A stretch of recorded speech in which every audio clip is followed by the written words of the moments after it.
Am I truly present for the life that is happening right now? Or am I simply waiting for a different one to begin? Sit with that for a moment. Do not rush past it. This question is not rhetorical. It is the question the Buddha returned to, in different forms across decades of teaching, not because the answer is complicated, but because the asking itself is the practice. Most people manage their hours without ever truly meeting them. They fill the days but rarely inhabit them. They arrive at the end of a week, a year, a decade, and feel a strange hollowness that no amount of busyness ever quite explains. Not emptiness exactly, more like the feeling of having been somewhere without ever fully arriving. We were taught to measure time by how much we accomplish within it. But the Buddha measured time differently, not by what was done, but by the quality of presence brought to each moment. This is not about wasted years or wrong choices. It is about a question most of us were never asked, simple enough to be forgotten, powerful enough to change everything when it is finally honestly asked. Today, we will sit with that question together, not to judge how the hours have been spent, but to change how we meet the ones still coming. And the answer, when it finally lands, is rarely what people expect.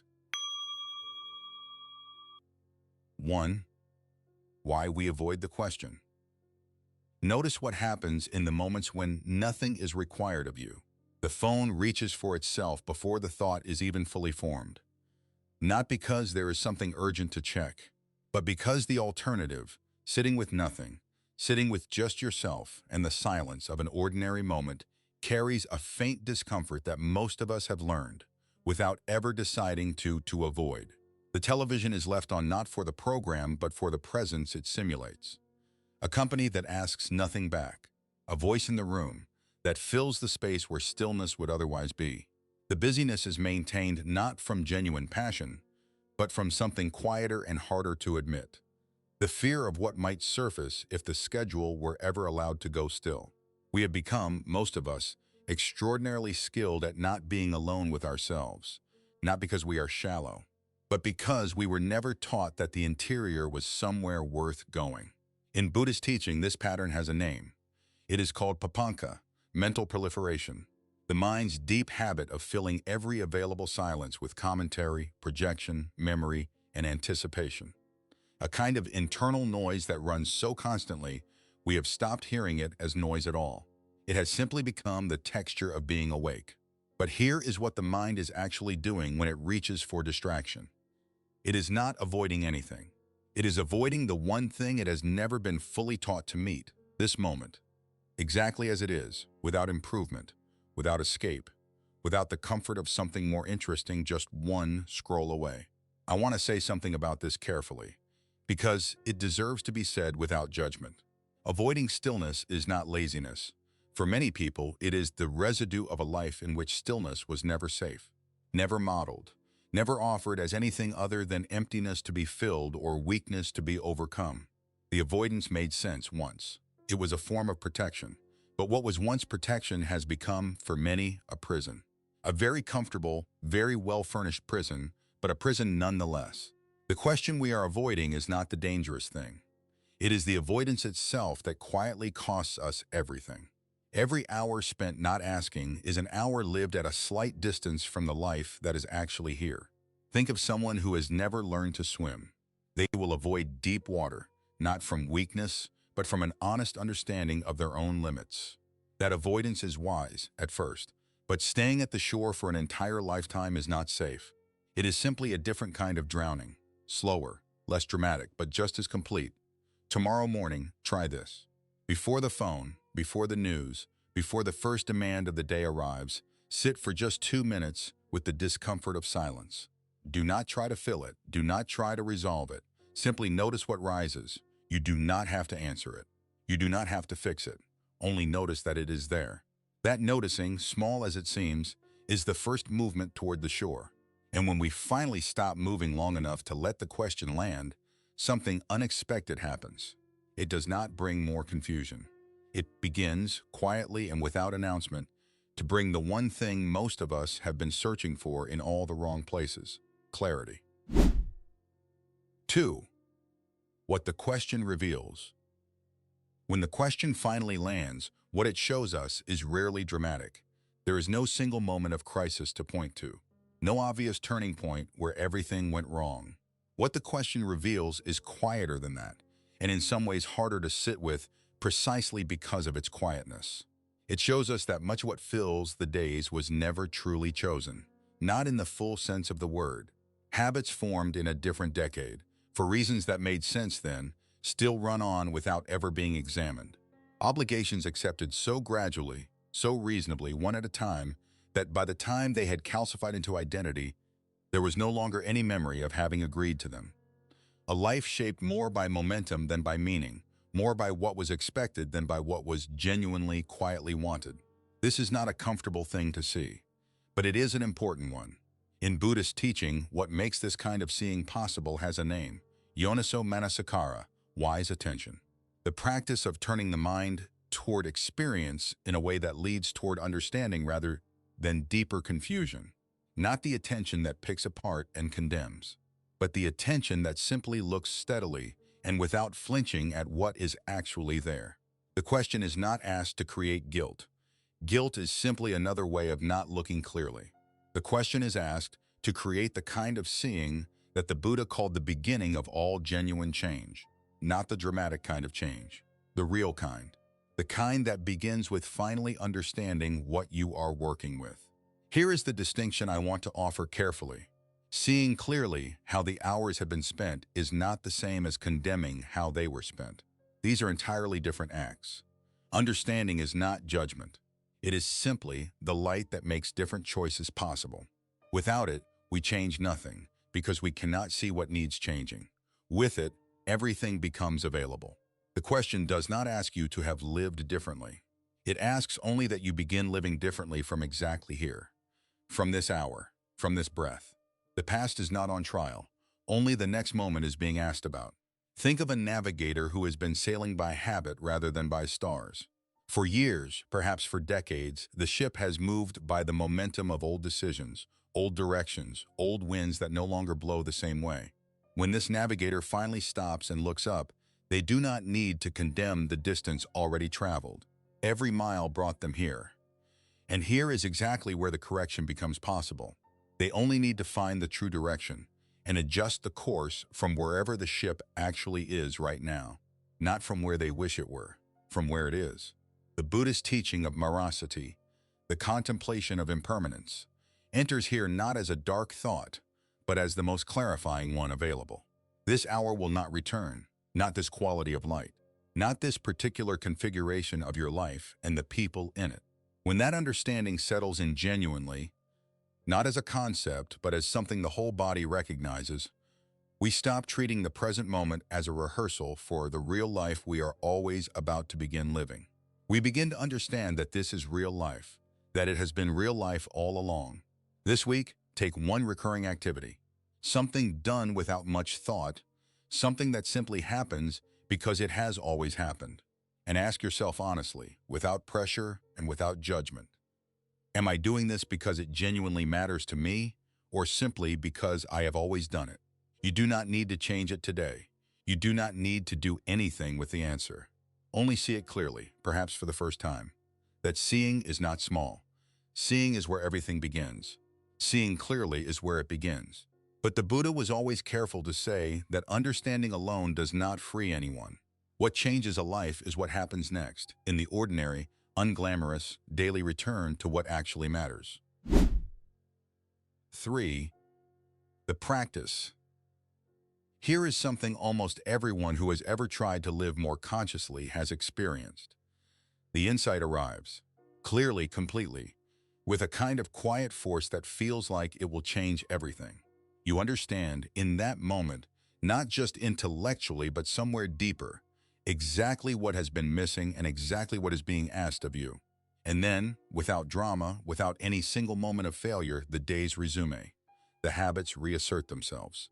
The old patterns return, not loudly but gently, the way water finds its original course after a stone has briefly redirected it. And you find yourself, weeks later, living almost exactly as you did before the insight arrived. Knowing better, and somehow not yet living differently. This gap between understanding and living, between the moment of clarity and the life that follows it, is not a sign that something has gone wrong. It is simply the most honest description of what the path actually looks like from the inside. In Buddhist teaching, the response to this gap has a name: Appamāda, non-negligence, spiritual diligence. Not the dramatic kind that arrives in a single moment of revelation and transforms everything at once, but the quiet daily kind. The kind that returns again and again to what matters, especially, and most importantly, when returning feels small and unimpressive, and not at all like the transformation that was hoped for. The Buddha called this the single foundation beneath all genuine progress on the path. Not brilliance, not perfect conditions, not the right teacher or the right retreat or the right set of circumstances, finally aligning. Simply the refusal to abandon the practice when it becomes ordinary, which it always does, which it must. Here is the distinction worth holding on to carefully. Transformation is not a moment. It is a direction. It does not happen when the insight arrives. It happens in the 10,000 ordinary moments that follow when we choose again and again to return to presence rather than drift back into absence. Each return is small. Each return feels almost negligible in the moment, and each return is quietly everything. A question asked once, understood once, appreciated once, changes nothing. The same question asked at the beginning of each morning, carried into each afternoon, returned to at the end of each day, changes the entire texture of a life. Not because the question is magic, but because the asking is a direction chosen, repeated, and slowly, irreversibly deepened. Water does not carve stone through force, not through speed or brilliance or the dramatic weight of a single great wave. It carves stone through return. The same gentle movement, offered again and again without frustration, without impatience, without any need for the stone to yield on any particular day. Until one day, and no one can say exactly which day, the hardest surface in the world quietly yields. Not because it was forced, because it was met consistently by something that never stopped returning. Each morning this week, before the day takes hold, before the first obligation arrives, and the hours begin moving faster than intention, ask the question, aloud if that helps, in writing if that gives it weight. Am I truly present for the life happening right now, or am I waiting for a different one? Do not rush to answer. The answer is not the point. Sit with it for one full breath. Let it settle into the morning before anything else arrives. That one breath, chosen deliberately, with care for the question and the life it points toward, is the practice, not the beginning of the practice. The practice itself is complete in that single moment of return. And when the practice becomes real, when the question moves from something thought about to something lived inside, the hours begin to change, not in length, not always in ease, but in something harder to name and far more valuable.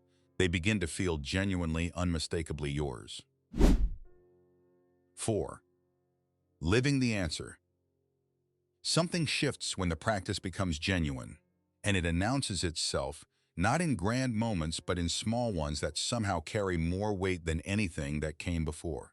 A meal eaten slowly, not because there is more time than usual, but because the attention is finally here, with the food, with the warmth of the bowl, with the particular taste of something ordinary that turns out, when actually met, to be quietly extraordinary. No screen beside the plate. No conversation is happening somewhere else in the mind. Just this, just now. Just the unremarkable miracle of nourishment received with full presence. A conversation where the listening goes all the way down, where the other person's words are not being processed from behind the glass of your own waiting response, but actually received, actually felt, actually followed wherever they lead. And the other person feels it. They may not name it, but something in them relaxes, opens, trusts, because being genuinely heard is so rare that when it happens, the body recognizes it before the mind does. A morning walk without a destination, without the earphones, without the counted steps, without the achievement waiting at the end. Simply because the light was doing something particular to the trees. And you were there. And for once, that was enough of a reason. In Buddhist teaching, what arises in these moments has a name, piti. It is often translated as joy or rapture, but those words carry too much noise. Piti is quieter than joy. It is closer to the luminous satisfaction of being fully alive in an unremarkable moment. Not the excitement of getting what we wanted. not the relief of problems resolved. The peace of no longer needing the moment to be other than what it is. The Buddha described this not as something to be chased or cultivated through effort. It arises naturally, almost inevitably, when we finally genuinely stop running. When the question has been lived long enough, presence becomes less an intention, and more simply, the way things are. Here is what living the answer does not mean. It does not mean every hour becomes peaceful or suffused with meaning by feeling. Some hours are difficult. Some mornings are heavy. Some conversations are hard, and some silences are lonely, and some days the practice feels like it is offering nothing at all. Living the answer means every hour is met honestly, with full attention brought to whatever is actually there, whether that is beauty or grief or boredom or the particular quality of an ordinary Tuesday that asks nothing of you except to be present inside it. A difficult hour fully inhabited is more alive, more real, more genuinely worth having lived than a pleasant hour spent somewhere else entirely in the mind. Because presence is not the same as comfort. It is something larger than comfort. It is the difference between a life watched and a life lived. Think of the difference between a photograph of a sunset and standing inside one. Both contain the same colors, the same quality of light. The same sky is moving from gold into something deeper, but only one of them is real. Only one of them is felt by the body rather than simply recorded by the eye. Only one of them becomes part of you in a way that no image, however beautiful, ever can. Today, choose 1 hour, any hour. It does not need to be a special one. And make a quiet decision, not a dramatic resolution, but a simple, honest intention.